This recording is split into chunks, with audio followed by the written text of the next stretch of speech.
Who's this guy here? Why, it's Reform Councillor Joel Tetlow. And before we get to one of his bigoted social media posts, let's remember some facts about this wonderfully spirited man. There were calls to suspend him over this Hitler post. Then there's been posts of Starmer and Reeves as child killers Brady and Hindley, and another one where he assumed a killer was a refugee just by his name.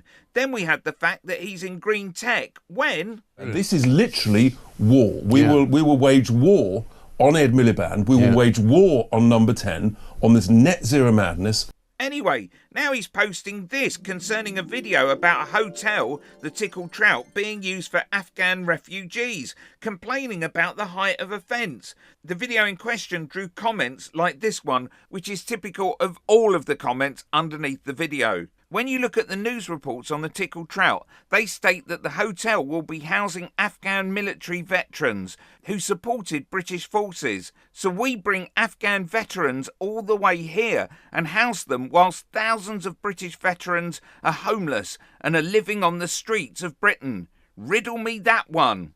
Yeah, they were only going to get killed. But anyway, I imagine that these numbnuts would not be aware of the fact the government has announced a new support system called Valour for Veterans, backed by £50 million of funding. A network of centres across the UK will be established and regional field officers provided to connect local, regional and national services that support veterans with housing, employment, health and welfare. It is part of Labour's manifesto promise to fully implement the Armed Forces Covenant, which supports the military community through a range of initiatives and grants. The Valour Service will start off focusing on veterans with plans to later support the wider armed forces. Click here for a bunch of rotten, dumb and bigoted Reform councillors who haven't got a clue how to run a council.